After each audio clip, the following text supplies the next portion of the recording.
یہ سب عمارتیں بنانے والے اور غوطہ مارنے والے تھے، اور اوروں کو بھی جو زنجیروں میں جکڑے ہوئے تھے۔ ہم نے کہا یہ ہماری بخشش ہے، چاہو تو احسان کرو یا چاہو تو رکھ چھوڑو، تم سے کچھ حساب نہیں ہے، اور بے شک ان کے لیے ہمارے ہاں قرب اور عمدہ مقام ہے۔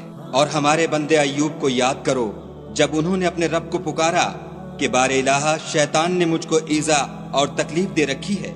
ہم نے کہا کہ زمین پر لات مارو، دیکھو یہ چشمہ نکل آیا، نہانے کو ٹھنڈا اور پینے کو شیریں، اور ہم نے ان کو اہل و عیال اور ان کے ساتھ ان کے برابر اور بخشے۔ یہ ہماری طرف سے رحمت اور عقل والوں کے لیے نصیحت تھی۔